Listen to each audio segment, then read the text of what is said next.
All right. Okay. So again, welcome everybody to our April session of our webinars, Shooting Tomorrow ASAF Industry Series. So before we start, we have our friends from Hong Kong. I think we wanted to share with you a few more insights about where do we stand on the SAFA side, and give you also share with you the upcoming events that will happen in Singapore, in Thailand, and in Tokyo in the coming months. Gabrielle, maybe would you mind just reminding everybody our missions, the association mission.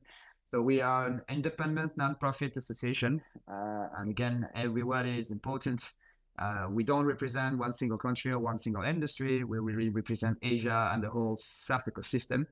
And this is important to us because we believe that we will be successful in Asia if we are all united and all moving forward together. Our mission is to accelerate aviation decarbonization, and in order to go in that direction, we are also progressing on advancing policy and market integration through regional policies and frameworks, so to have a common playground for everybody from the SAF ecosystem in the region. We also ensuring a diverse and sustainable supply chain. Of course, feedstocks from the region are very specific, are produced specific from specific ways. So we need to make sure that they are recognized with their value for the SAF, but also we want to develop not only the feedstock, but also the pathways. So ASAFA is low-hanging fruits, but A to J, power to liquid, and we believe are important and will be important in the coming years for the region. So we need to work on those ones. And to work on those ones, obviously, we need to enhance technical expertise, both from public authorities, but also for private sectors.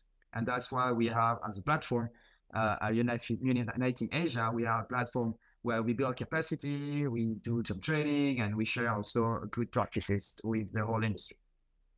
And last but not least, of course, we want to enable investments, and we believe that by sharing all this information, and we will be able to reduce the risk of different SAF projects, will it be for R&D, will be for scaling up from laboratory to pilot size, or for ramping up to full industrialization. But minimizing the risks for the investors will be institutional investors like World Bank, IFC, like ADB, Asia Development Banks, Development Bank of Japan, and etc., or from private banking sector. This is key because that's what will allow us to have more SAF in the region.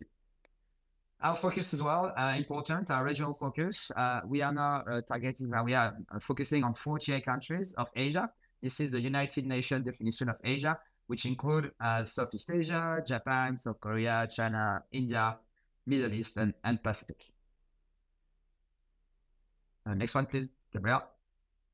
So we have 19 members and partners. We're going to announce very soon a 20th and 21st member. So stay tuned. It should happen as early as next week.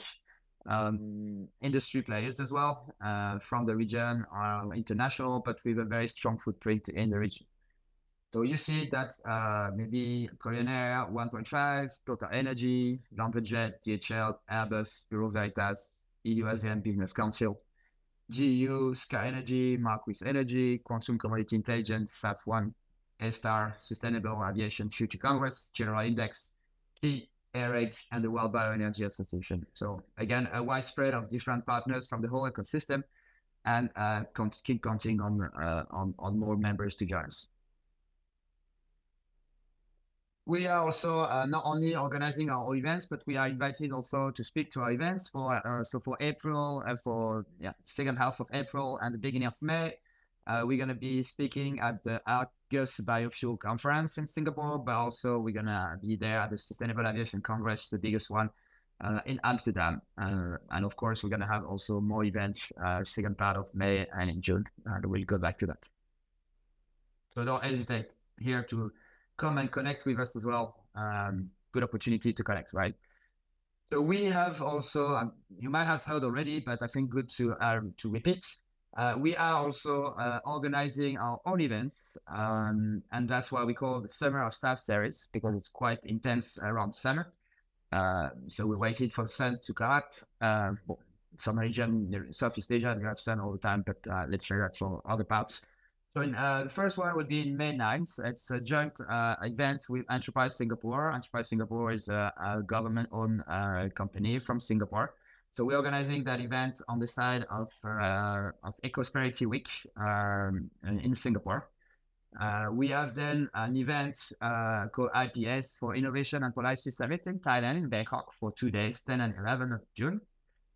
We are moving the following week to Tokyo with several events, members-only events on the 17th with Korean and Japanese representatives from the public and private sectors.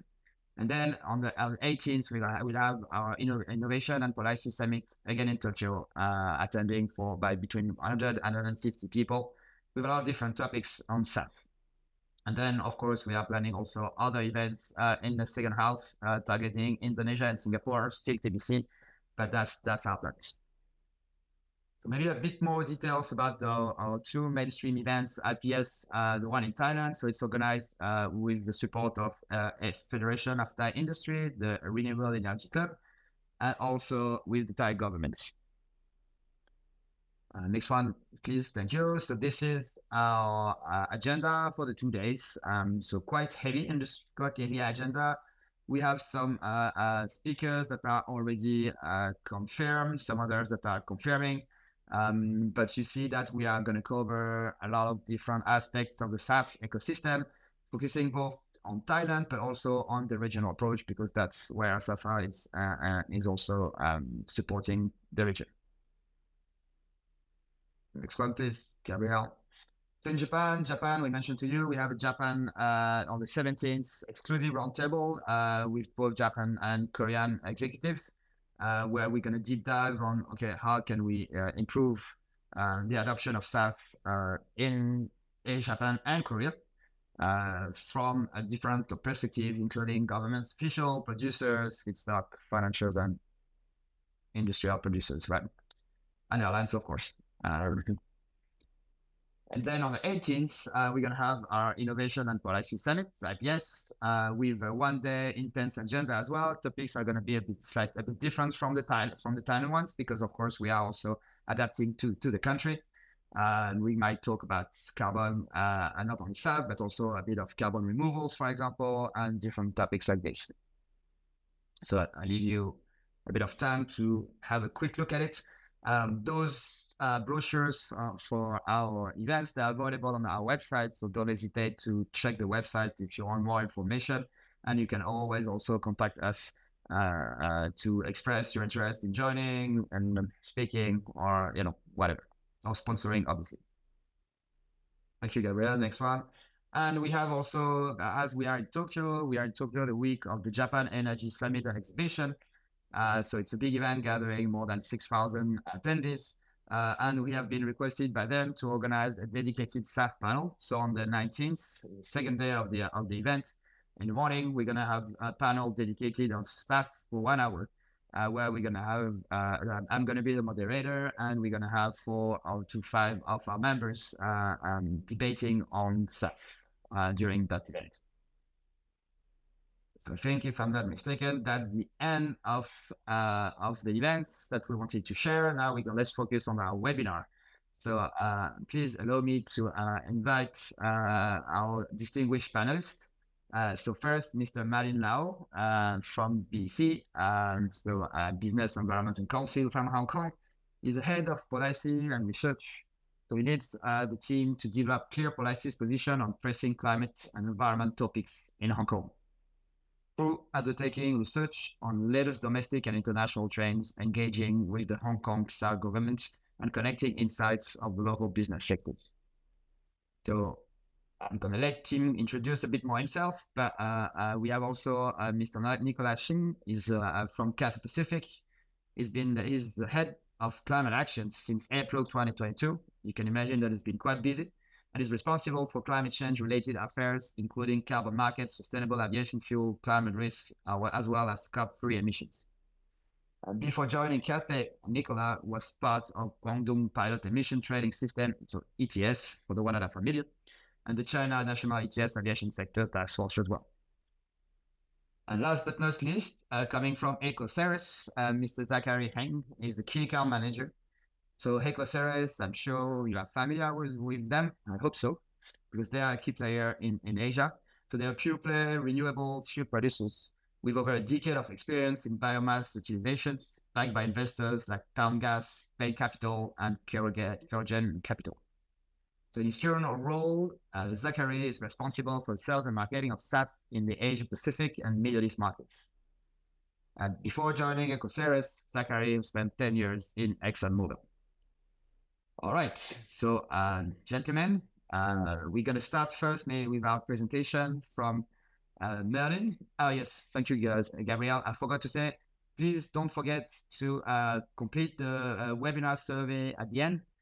We always welcome your feedback. I think this is important for us to understand better and to serve you better. What's your expectation and how do we did well, but also how we did that well. Thank you very much. Merlin, floor is yours. Thank you. Just a second. Can you see my screen well, everyone? Yeah? We can. Yeah, thank you. Okay, thank you. Thank you again, Travis, for inviting us, BEC, to speak about our work in Hong Kong.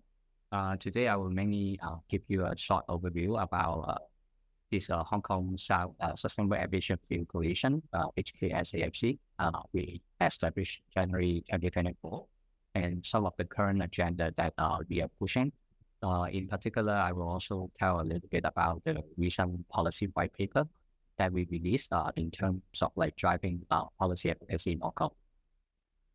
As I know, I mean, today's registrations are from different parts of Asia, APAC, or even wider region. I think it would be good for me to give you a short overview about Business Environment Council, BEC, so that you know like why we are doing this.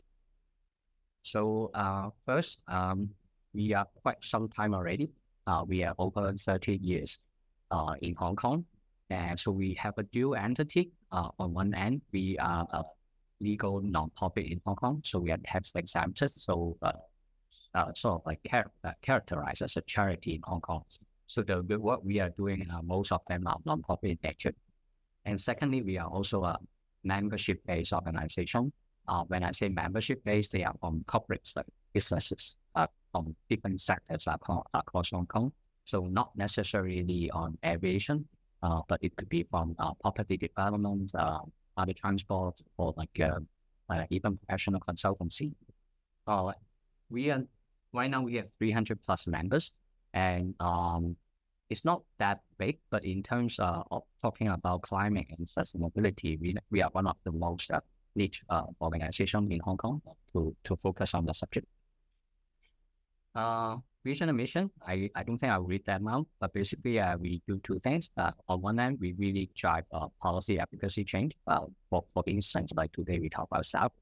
And secondly, we really through research and project and drive ahead business environmental excellence, including like ESG, net zero, decarbonization, etc. Those are some of the subjects that we are doing. This graph will just show you how it looked like within our network. Well, if we talk about aviation, we have a couple of them, including Hong Kong Airport, Cathay Pacific, our members, and of course, a couple of these fuel companies, major fuel companies are also our members, plus some of the financial institutions.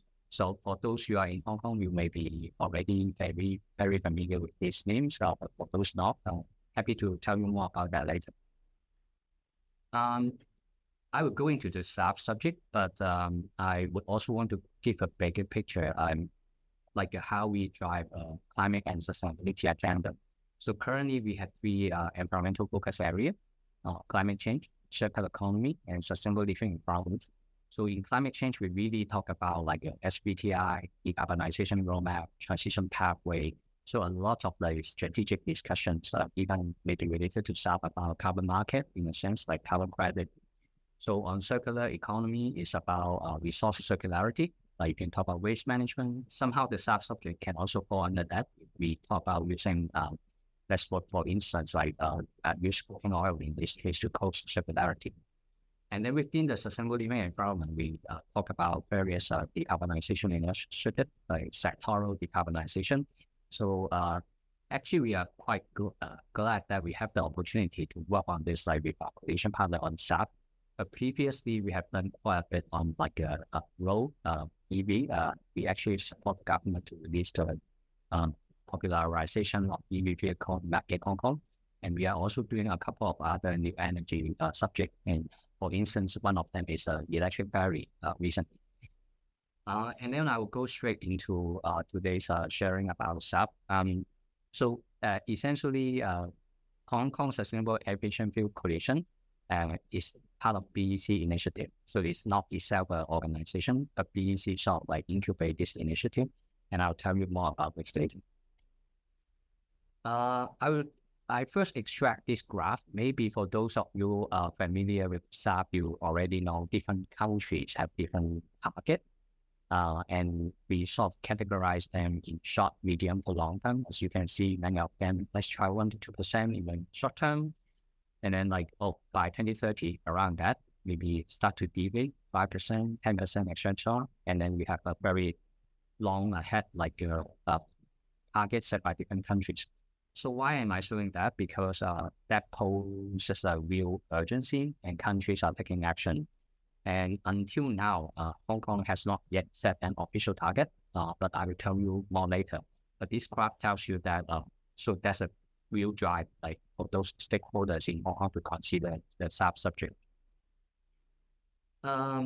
Today, actually coincidentally, like Cathay Pacific and Ecoceres, like two of our other coalition partners, they have their own initiative.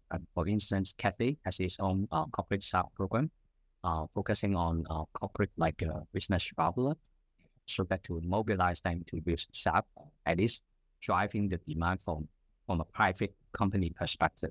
Really appreciate that. And then Ecoceres, one of the biggest Hong Kong homegrown SAF producer. I'm sure many of you know about that. But having said that, I think what we discuss in Hong Kong is not just about the fuel producer or airlines. Like if you want SAF to be a successful subject in Hong Kong to support this hard-to-abate sector, you need multi-stakeholder participation. So that's why we formed the Hong Kong SAF Coalition. Maybe I will just go to next slide directly. So the Hong Kong SAF Coalition, if you can see, right now we have around 15 members. So the way we structure it, we really try to win the value chain when we talk about SAF. So from upstream on fuel producer, supply, like including those conventional players and new players like Ecoceres.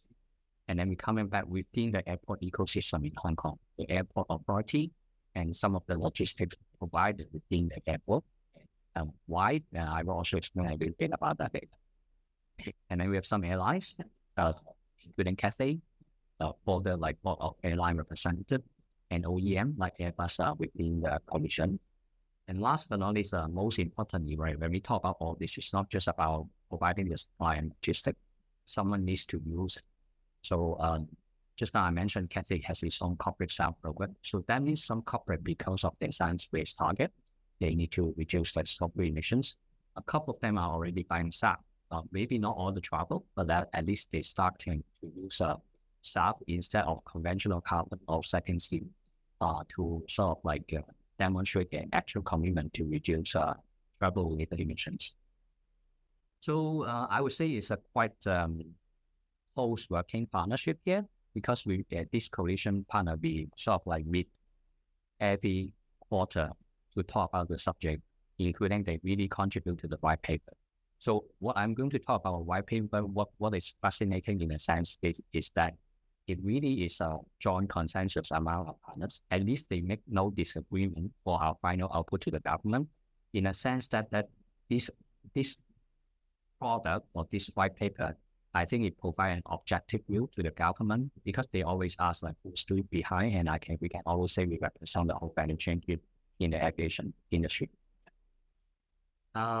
Maybe just a short like roadmap, because we only launched the coalition January last year, but over 1 year we have done quite a bit.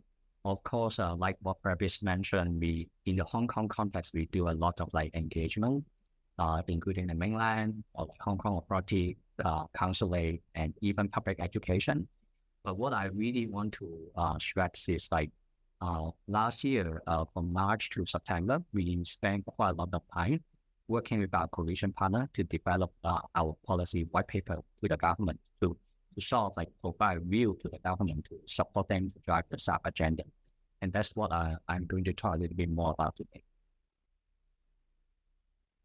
Maybe just a few words about, okay, the objective of the SAF coalition. I don't want to read out line by line, but you can see some of the underlying wording here. Like most importantly, I think what makes our work a little bit different from ASAFA is that our first priority is always to really drive policy landscape change in Hong Kong. So driving policy, and then you talk about bridging the demand and supply, so that it comes with our deployment of credible SAF usage in Hong Kong, and then also leveraging Hong Kong as a BC, like a leading aviation hub, and its role of like using sustainable finance is something that we also want to talk about in the long. Of course, we want more airlines to uptake SAF, but of course it depends on policy. But we still mention it here, and then some of the R&D, and most importantly, we gradually become the main platform in Hong Kong for stakeholders to share their expertise and also discuss the SAF agenda. So these are our major objectives of the coalition. Okay, I'll go into directly about the research. These 6 points are actually extracted out from the report. I won't go into all of them. We'll try to be selective and mention something relevant. Skip this. First, for those of you not very familiar in Hong Kong, we prepared this slide just to show you when we talk about SAF, we need to look into the supply angle and demand angle, how it looks currently for Hong Kong. So let's talk about supply first. So quite different from for instance, like Korea, etc., like Singapore. Hong Kong is very small, even bigger than Singapore, but we are not known for oil refinery. So we have to bear this in mind. Currently, there's no like refinery dedicated to SAF, like also with feedstock like limitation. That sort of like pose some kind of challenges production of SAF in Hong Kong. Secondly is Hong Kong, which is quite proud of itself, is an open access system within the airport community, which means like fuel from any different sources, given that it meets the requirement, can be supplied to Hong Kong International Airport. So it's quite an open business that as long as meeting the cost, meeting the requirement, they can come. So it's not like very much regulated in a sense. And finally, our current infrastructure does not have blending facility. That means when we get SAF into Hong Kong, I think Cathay can explain more about that as well. It's all prevented right now. So please keep this in mind. And then we come to the demand. So premium, I think I don't need to repeat it. There's still price premium. It may be fluctuating recently, dropping as well, but overall it's still quite a multiple time of premium. And currently, well, this changed a little bit recently. I will further elaborate, but still there's not much policy incentive, like compared if we talk about maritime or if we talk about road decarbonization in Hong Kong. There's not too much talking about like a SAF aviation decarbonization in our current policy setting in Hong Kong context. And third is about Scope 3 disclosure, like a business struggle. Not until recently, I think Hong Kong does not require large companies to disclose Scope 3 emissions. But I think last year, Hong Kong Exchange released a new climate requirement. They are going to require large listed company to disclose Scope 3 emissions. So that poses the questions for those with international operation, international businesses. They may need to think of the question, what are the material Scope 3 emissions? And to many of those, air travel is one of this. And last but not least, I think there's a common picture around the jurisdiction, I believe. It's about the awareness of SAF as a subject is really low. We say relatively low, but I think it's really low. So that we need to bear in mind when we talk about the policy setting in Hong Kong. Then we actually look into different SAF policy. this just show that in a nutshell, it can be divided into two angles, right? One is really about pushing the supply, just like in USA, previously the Inflation Reduction Act. Of course, the new Trump administration may change a bit on that. But overall, the supply-driven measure is giving incentive for SAF supply. And talking about this, we think it's not really relevant to Hong Kong because we already talked about given our land limitation, given about a lack of refinery. So we actually don't think too much about this angle. So currently, we really think about, okay, what are the actual practices that we can drive SAF demand? In EU context, they set a progressive mandate, or in Singapore, they are using levy, and we are looking into that particular. I'll skip this about challenges, we discuss that. And then when we come back to our members, we want to discuss about the demand question. So the demand question, when we try to talk, is of course, from ideal world, talking about driving policy, setting a mandate is always perfect. But when we meet all our coalition partners and try to discuss this subject, we think currently setting a mandate is not mature because there's some kind of risk here. It's about if we have a mandate, but we cannot match the supply, which is likely the case according to our coalition partner, given what I mentioned in the Hong Kong context just now, that won't really work in terms of it may just become a sort of a punishment in terms of a tax structure. So currently, I think our members, I think in the long run, we support driving a mandate after the eco-ethics system is established. But in the very short near term, we are not going that much into the details. However, we spend quite a bit of time. So what can we do to actually really drive demand? So we think about two things. One is about levy. Actually, the UK and Singapore experience gives us some insight that we think in the longer run, there would be a shared approach, not really directly paid by the government or central, just a tax collection. We want it to be fair. And then in the medium term, we also want to, just similar to other hard-to-abate initiatives, the government will provide some initial funding for R&D or maybe for direct procurement of SAF. And longer run, we'll come back to the mandate. I don't think I need to go into the details of this, but just now I mentioned, if we want to talk about a shared of cost approach, London Heathrow and Singapore Changi Airport are the two systems that we have been referring. As you know, some of our partners, they have operation in Singapore. They tell us about the Singapore experience, how they set up a levy, how they set up here. We are not yet in this stage yet, and nor the government will be actively considering it at the moment. I believe, given that the challenging economic situation as a whole, but nevertheless, we keep it as one of the key looking into aspects for levies as in. However, between the two, we also have quite some debate among our coalition on what is a fair approach, right? So Singapore is a more central allocation approach, whereas London take a more flexible approach to really see maybe you are more a progressive airline, maybe you can buy more SAF and then you are eligible to get more support. And we are yet to look into this because the context in Hong Kong maybe a little bit similar to Singapore in this is there's one major big airline like Cathay, and then the other airlines are quite small. So we also get some feedback from other smaller airlines how it would mean for them if we don't take a flexible approach for them and make sure that they get the allocation. So this is something we're ongoing looking into. I already mentioned about this, and I want to talk a little bit about the supply side of the equation. Just now I said it's clear that we don't want to talk about local production in the near term. We are not ruling it out. I think the market will just play if someone wants to invest into local. But what we see clearly and a no-brainer to go ahead is to make sure that we have a choice. So not just importing pre-blended stuff. We could have a choice to import neat stuff as long as we have the blending facility in Hong Kong. We discussed with our coalition partner, and I think they they all agree that it's a direct approach to consider. It's not that complicated. Well, maybe from the government, they would have some concern about where to get land, but building a blending infrastructure is not that difficult, according to our members' opinion.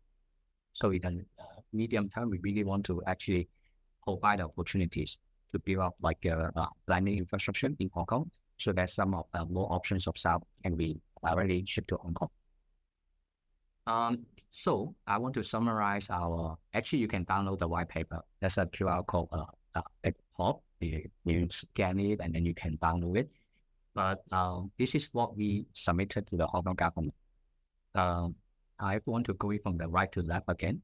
On the right side, just now I talked about the blending facility. It's about providing options of importing various round or need of SAF into Hong Kong. And then it's about the demand side of the equation.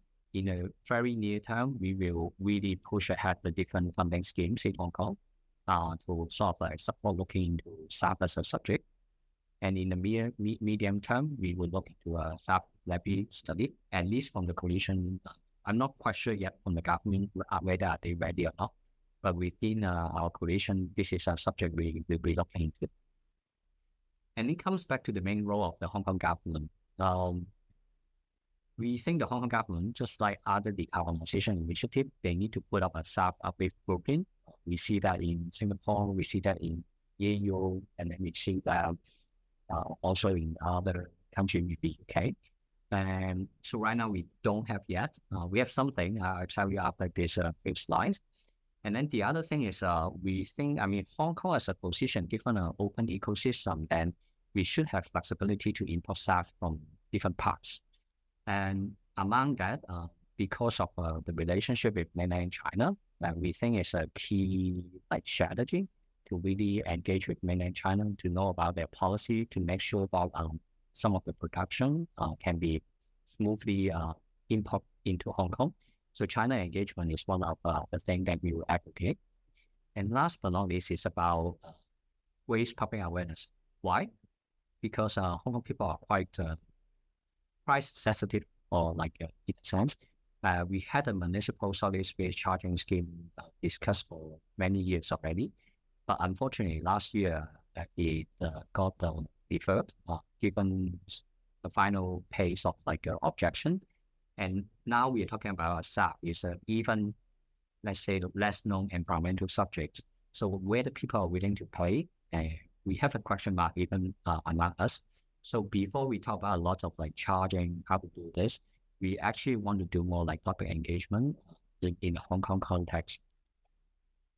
And then I want to spend just a few minutes to talk about, so what's next then? To give you a context is the Hong Kong government, actually we have some meeting with them, we provided our white paper to them, and it's clear that they made clear that they are going to set up a SAF usage target within this year, which is something that we really appreciate, and we will also really push because what is a credible usage target? So we need to support the government on making that happen. And secondly, the government also has longer term plan for setting up the related infrastructure to support the trading of SAF. Also to see that as an industry. So it's not just for decarbonization, but SAF as a trading commodity industry to support the development of new industry. These are the two major aspects the government put it up in the latest policy address, and which is further reinforced in the budget allocation in this February. And then about the coalition, there are 4 things that we are going to do next. Just now I mentioned the first one. Okay, the government said we'll set up a SAF usage target.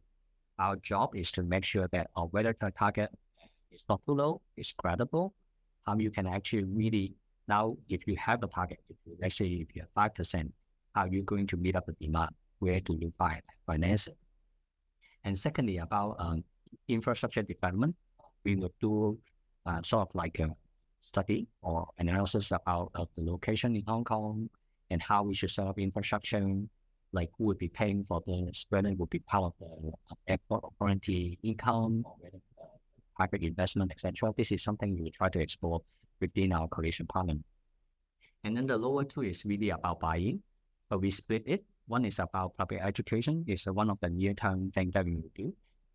Instead of just facing the industry, which is what we are doing right now, we are considering a wide range of like public campaign, including partnering with local green groups and then also communication agency to at least mainstream the subject of SAF into public's like mindset.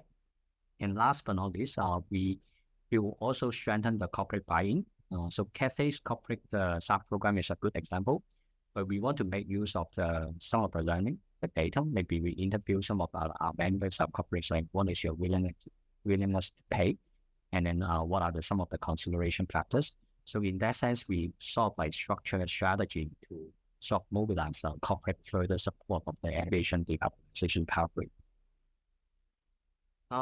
Just now we just passed 1 year anniversary. Yeah, I would say we haven't done too much, but quite a bit, as I mentioned just now. And we're happy to this time to partner with ASAFA. And then I think in the coming years, we would do more like some kind of like engagement. Mainland is a key part, but the regional, as I said, right, Hong Kong is the open access system. So the regional flexibility of supply and knowledge is something that we want to really bring into the Hong Kong context. And I'm sure that Nicola and Zachary will tell you more about this. And then I think, yes, I am not going to like mention what we have done, who we have met. I will just like leave it here for now, and we can further discuss in discussion. Happy to answer your questions. Thank you. I'll pass it back to Francis or Kevin. Thank you, Merlin. Very, very insightful presentation. Congrats about what you're doing. You say it's a young organization, but for ASAFA, it's also already an old organization, taking into account that we launched ASAFA in November. But I think it's really shows once you have the dedication and the motivation to progress, what you can achieve. And I think that's a great example for all of us. So thank you for sharing this. I'll pass the floor to Gabrielle now, who will introduce the panel and moderate the panel for the next of the session. Gabrielle. Yeah. All right. Thank you for that, Fabrice and Merlin. Right. As we look at the chat, maybe you can put in the questions, the audience that's online, and we'll start off the panel. Really, I think it's really exciting that Hong Kong's becoming an emerging, let's say, role model for SAF policy and hopefully SAF implementation. I think we also have a lot of questions on our side to hear from Cathay and Ecoceres as well. We'd like to kick off with a big topic, really, about multi-stakeholder collaboration. I think we really understand or see the need to work together as a whole ecosystem, and we really see that one of the key recommendations is a multi-stakeholder working group, right, which is looks like it's been really, really well functioning so far. So I think maybe over to Nicola and Zachary, what role should the industry leaders like yourselves, Cathay Pacific and Ecoceres, play within such a group, and how can cross-sector collaboration be structured to accelerate SAF adoption in other countries? Yeah, over to you. Thank you. Can you hear me? Yes, can you, Nicola? Thank you. Thank you. Yeah. Cathay Pacific has already committed to using 10% SAF by 2030. And now we are making every effort to reach the target. But unfortunately, to reach this target relies on more from external parties. We are only allies as an end user of sustainable aviation fuel. We cannot invest in SAF project. We are not SAF producer. We are not infrastructure operators. We are not policy makers. So for airline, if we really want to reach the goal, the sub-unity target or the goal, we need every party do their own part properly. For example, the suitable SAF supporting policy by the government, the SAF blending facility in Hong Kong, more investment from the financial institution, and more R&D to reduce the SAF costs, and more feedstock pathway, etc. So that's what we expect the whole supply chain to make it. Yeah, that's all. Thank you for that. Zachary, how about you? Hi everyone. Yeah, and just let me add on from Nicola on from a supplier point of view. I think maybe first is kind of focusing our discussion into the two milestone periods of 2030 and 2050, just to kind of have an ease of discussion. I think when you look at those two milestone period and you look at the current supply projection, we do see that that it's going to be challenging, primarily because of two big bottlenecks: feedstock availability and also the technology pathways that are being approved. So I think, like Nicola mentioned as well, it's a collective effort. We as an industry need to think about the solution, like including ourselves in Ecoceres, to address this dimension, expanding the range of qualified feedstock, including novel sources, getting more approved technology pathways approved, commercialized, so beyond just HEFA today. And I think the key for us as an industry is ensuring that this expansion of our scale continuously maintain that strict sustainability standard, because we can't be compromising on GHG as we pursue scale, and focusing on life cycle analysis, focusing on carbon intensity. That's obviously very important.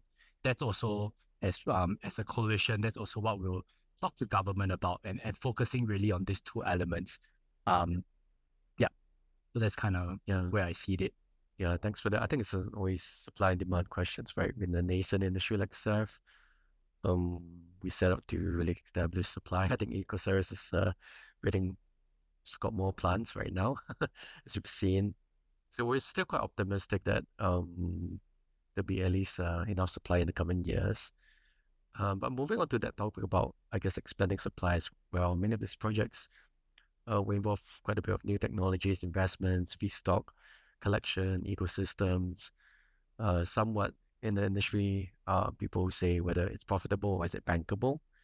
Many of these new technologies require maybe more support from governments, including subsidies, or even from R&D research grants, or even ultimately the usage of SAF. How can this all come into play with levies? We're also thinking, obviously, Cathay is maybe in a leader position as a large carrier, but there's also smaller operators in the ecosystem as well as smaller biofuels producers. How can all this, come to, in fruition without compromising Hong Kong's competitive edge? Nicola, do you have any thoughts about, Thank you. in the coming years, you guys are quite busy already, right? How are you preparing for this? Yeah.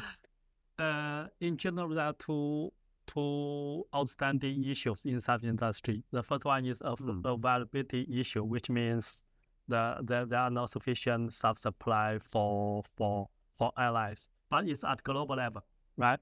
If we are talking about Hong Kong only, I think there's sufficient supply, SAF production for Hong Kong nearby. For example, in China Mainland, there are 5 SAF plants in operation, 5 in construction, more than 10, 20 in planning. So for Hong Kong, there are sufficient supply. And the second issue is affordability issue, which means the price gap between SAF and traditional jet fuel. So for Hong Kong, the question is how to attract those SAF supply SAF product to Hong Kong properly. And I think proper suitable policies is necessary. But for Hong Kong, I said, let's take a step back. In China national strategy, Hong Kong is an international aviation hub. And if we want to position Hong Kong in the future, a SAF hub in APAC region, what we should do? And how can we, as you know, the SAF price is 3 to 5 times higher than traditional jet fuel. And how can we balance the short-term issue and the long-term issue? For long-term, yes, Hong Kong Airport should support aviation decarbonization by supplying sufficient SAF. But for short term, how can the policy cause less negative influence on Hong Kong competitiveness as an international aviation hub? For example, the Singapore SAF levy does not impose on transit passengers. I think this is also similar situation, similar case for Hong Kong. So this we should balance the near-term issue and the long-term aspirational goal. Thank you. Yeah, I think it's really a concern of airlines to stay as level as possible, the playing field, right? The competitiveness across Asia. And I think with, again, maybe back to Merlin as well, I think it spoke about blending and storage facilities. And I will try to also add on this point. Yeah, let's do that. Financial mechanism, because I see colleague and I also asked about this. There's no crystal ball, but from our conversation with actually a couple of the financial institutions, investment bank, is the always thing they come back is the first thing is about the policy implication. So if they clearly say 5%, 10% usage, then that would be a moving signal from the financial institution as well. I think that's actually a comparable case if we talk about maritime industry in Hong Kong. Due to geographic reason, competition, the maritime actually also suffering like a cargo job. But the government recently actually pushed ahead quite a couple of different agenda, like including green marine fuel bunkering, like in the Hong Kong context. And then we see sort of like more automatic, like a business discussion talking about where to bring supply. So I just want to add a point about that. I mean, according to our discussion with the financial institution, it always comes back to the policy signal. And the other one is about, I think Standard Chartered colleagues made some example. They previously done some deal with BA on carbon removal. So in a sense that multi-party like planning finance is not just going out to charge the citizens. So these are some of the alternatives that may potentially contribute to the financial mechanism. Yeah, it sounds like we need to find creative ways to finance the transition, right? As we've seen so far. Again, with a lot of chat questions coming in, let's press on. We've seen, I guess, this development of imported SAF into Hong Kong, what kind of logistics and facilities, and are there particular logistical hurdles that Hong Kong faces? Is it unique to it? Are there steps you believe that should be taken to ensure the efficient or cost-effective integration of SAF into the existing supply chain? Maybe Zachary can share some learning so far. I think in general, when you look at it, every climate change initiative typically requires widespread changes throughout the supply chain. And I think like what we've mentioned so far, all the collective effort throughout the industry is needed. But for SAF, we all know that it's a drop-in fuel. And what that also means is, you don't really require any change in infrastructure, and likewise on the aircraft side. So Mervyn highlighted as well, Hong Kong today is a 100% import model. There is no refining capacity or capability. So what we have to look at, it's really looking at current infrastructure. How does it actually support the SAF adoption, as highlighted in the white paper? When you look at blending, as you start to unlock those blending capability, we have to study, how the current infrastructure today can support that. How can we repurpose current assets? That's the near-term thing to do. And that supports the scale. So it's a phased approach to support the scale in unlocking that logistic capability. We also have to be mindful of the different pathways, because as today, heifer is the predominant pathway. So as you think about blending, it's going to be just blending heifer. But as we unlock new technology, and that's where we have to be very mindful. And that's why it's a phased approach. And we talk about collective efforts. As we talk about, expanding the capability at the airport logistics, we also have to work very closely with airport authority, ensuring that, as we advance the SAF adoption in Hong Kong, it's aligned also with their master plan. Because at the end of the day, we are all driving a common goal, is to advance Hong Kong International Airport in a very competitive manner on both a regional and a global scale. I guess it sounds like the industry will be ready when the time comes for the SAF to be refueled at Hong Kong airport. And I think with in mind with the global politics right now, really like to understand more about this, Hong Kong and mainland. How will you work hand in hand to really ensure success of SAF imports or potentially harmonizing standards, ensuring a wider ecosystem to be developed? Yeah. Maybe Merlin, you want to take this, or the collaboration with the mainland authorities? Where do you see this is heading, right? Yeah, I sort of also see questions about the Trump's Yeah, similar. We tariff, were. right? I Yeah. mean, I see that in two aspects, right? And Hong Kong and mainland has a closer relationship in sense. What we really need to make sure is that mainland is, of course, is going to have its own self like policy or upcoming target in sense, but in how much they're going to use. Our purpose is to really make sure that's supplied to Hong Kong.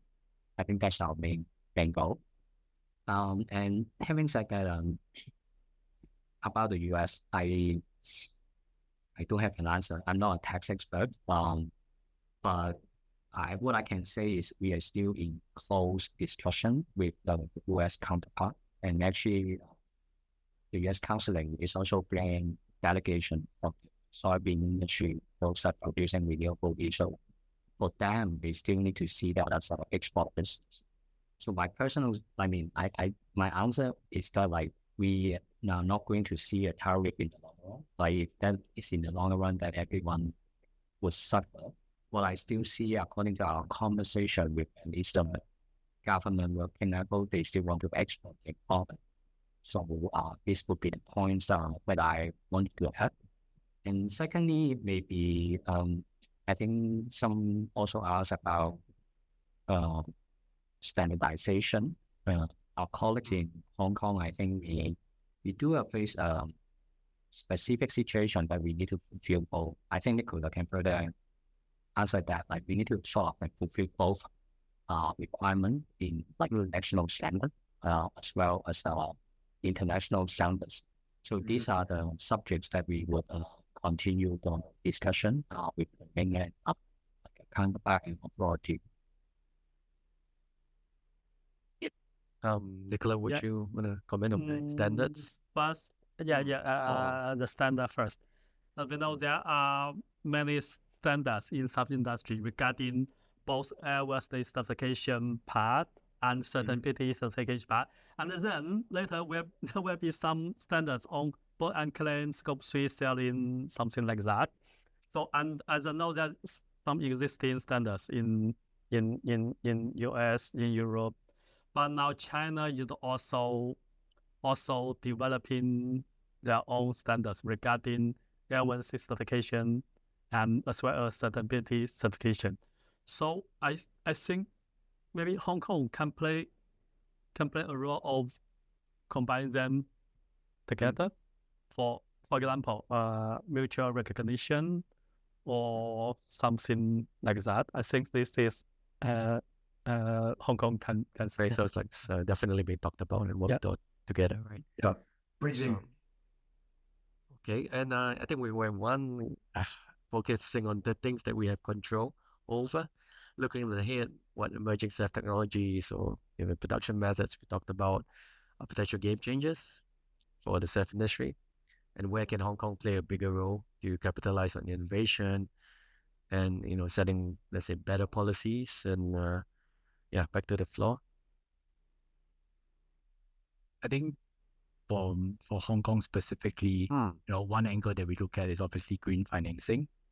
We spoke about it briefly as well. I think recognizing Hong Kong's position as a financial hub, access to green capital, helping to lower your cost of capital, those are certainly important to actually start up supply. We talk about, I think earlier we talked about harmonization of policies, harmonization of standards. Those help to create supply signals. Likewise, even the demand signal as well. Those help to move projects along the line.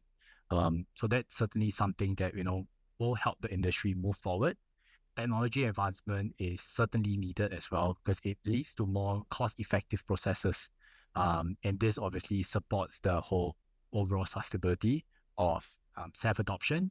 And I think I come back to the main points. We need to be technology neutral, not having, arbitrary feedstock exclusion. That is really then how we can go towards that 2050 net zero target. It's going to be a portfolio approach to get there. Yeah. Thank you for that. Yeah. What I want to add on is because we talk about Hong Kong as a sustainable finance center. Taking an example, the Hong Kong Monetary Authority, HKMA, they are doing the transition taxonomy. So what I'm trying to say is that it's clear that the financial authority, they want to mobilize finance into different sectors that have to be sectors that require transition. I was talking to a colleague in HKMA the other day. They are also curious to see how at the real economy development in terms of the pathway, and because they're going to write it down in the taxonomy, that provide signal direction like people when projects are going to be built out, when they can try to channel capital. This is the other angle that we should focus. Is really to bridge in financial expertise, real economy expertise in the market. Yeah, I actually want to answer some of these questions type online, but I'll let you contribute for first. No, that's right. Taxonomy is a really interesting point. There's some notable examples. For example, in Brazil, they have a really mature biofuels industry, and for the green taxonomy, it does include at quite detail, right, about biofuels investments, making it more attractive for banks to come in.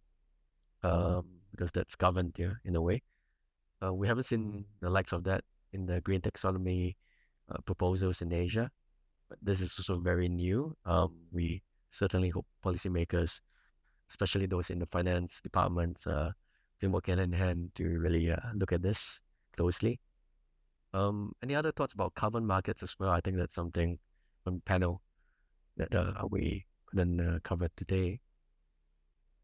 Because Hong Kong definitely it's a very, very successful financial market, and do you see there's some similar momentum in carbon markets?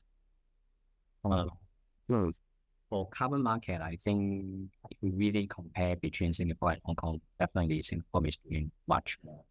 So the financial ecosystem in Hong Kong is strong, but when we talk about carbon market in terms of transaction, we have to call climate the platform, but I also have partners that different issue. I mean, then some of the assessment, availability of project, and we also represent the corporate side, right? I think we still need to answer the carbon market at the end of the day. It's about who's going to buy this, and especially for voluntary carbon market, as a corporate, I would just go to, let's say, if I really want to reduce. If I'm really ambitious, I just go to Cathay and buy their corporate SAF program. They don't necessarily need to go to carbon market. So at the end, it's about the aviation group, how they see carbon market, carbon credit, Ecoceres scheme. I think that's the point I wanted to add. We are not yet too much discussing the use of carbon credit, in terms of SAF in the Hong Kong ecosystem right now, given the challenges that I mentioned just now. That's all right. We'll do two questions maybe that can wrap up. I think one's coming from a representative from IATA actually. Question goes like this. Besides SAF levy, are there any other forms of new charges, or are there any other formats of financial mobilization to really enable the energy transition of aviation? It's coming from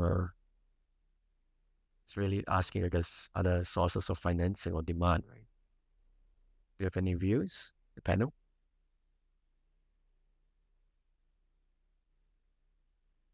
I think it's carbon market, what we just talked about. Carbon market is really another sustainable financial channel. It helps brings projects or into FID. It gives them a bankable value. It also supports from a customer perspective as well. Yep. Okay. Let's try another maybe more challenging one. So someone's asking about book and claim. We haven't covered this today. Any thoughts on this book and claim? Is it going to be accepted as a way to account for the SAF? Maybe Nicola can find it's like Yeah, this is quite a global hot topic right now. Yeah. For if we are saying SAF development in Hong Kong, I think our objective is to introduce more and more physical SAF in Hong Kong for uplift, right? And for Cathay, the currently our goal of 2030, 10% by 2030, actually is physical SAF. But at that time, if there are no sufficient physical SAF for Cathay, we may consider book and claim virtual SAF from book and claim system. Yeah, it's maybe an alternative solution. So it's like a possibility, right? Yeah. Yes. Yes. But here I think, Nicola, if I might say, I think it's also very dependent on Hong Kong being already an aviation hub and becoming a SAF hub. So meaning that for Cathay, you're gonna have easy access to the physical SAF, assuming there is enough production. But that's what we're all pushing, right? Like maybe if you're a small airline, so operating on smaller airports, then maybe your position might be different, I guess, right? So, but okay, I very understand. Thanks. Yeah. I think all good things must come to an end. We reached the end of the hour, really. And unless any last words from the panelists? Yeah, I actually want to try to answer the question because I think a couple of people asked about local production. Oh, right. Okay, we can take that as well. I try to comply to give a view. I mean, from the coalition point of view, we don't rule out any local production. Anyone, if you feel like you can try, but then you would need to face some like administrative procedure and like finding that is, I mean, according to the coalition partner, they see it as a challenging bit. And someone also asked about the local production, like a collection of the used cooking oil. Indeed, there are already two biodiesel facilities in Hong Kong, but they're not readily transformed into SAF. We have talked to some of them. And also, maybe Zachary has a better view, like how much volume of like used cooking oil we make it like financially like justified to build such plant. So in that sense, I think that is a lot of questions to be answered building a local production. And I'm sure that if that is solved, then maybe Zachary like Ecoceres can be one in Hong Kong. And then the other bit is about blending. I think the airport, if you are familiar with the Hong Kong airport system, is like the airport has an operation and then they have a specific of land with still some space, additional space of a storage of different fuel coming into Hong Kong. So that's one option you can consider. And then, but if you also consider other blending facility among other like port area, then you need to think about the logistic option, which is something not yet answered. So when the coalition or maybe authorities think about this question, it's always about the existing ecosystem of like transmitting the logistic of the fuel. And also, if you build somewhere else, it's the local logistics. And this would be something we also look into. I think we would definitely look into this time. We mentioned 4 areas. One is about the infrastructure, which is one of our work, and we will look further into that angle. And right, let me just quickly add on for Melvin. I think from from a logistics side, exactly right. We have to look at the existing assets first. There are certainly storage around Qingyi and all of that, but the country has moved towards that open access directly at path, and because of that, that allows for big ships of MR to directly go into discharging jet directly into the airport. So we'll have to look at logistics, how we even have aviation jet budget. That's one that has to be think about. Should we look at outside the terminal storage? And feedstock, I think it's important. You think about a plant, it's always all about understanding the feedstock landscape, how close, how much accessible market there is there. And China clearly today is one of the largest market for UCO, which is why you see a lot of plants are becoming like ourselves, and also within the area. So yeah, feedstock is certainly something to look at, and that will always be considered. Thank you for that. We really hope everyone's enjoyed today's session on Hong Kong SAF policy and industry outlook. Again, I really want to thank the panelists for their time and efforts today, Marlene, Clement, Nicola, and Zachary. And really, please keep the feedback with our surveys. After this session, we appreciate your time and really looking forward to the next session together. So thank you, everyone. Thank you, everybody. Bye. See you soon in May. And thank you to the panelists. Okay, take care. See you.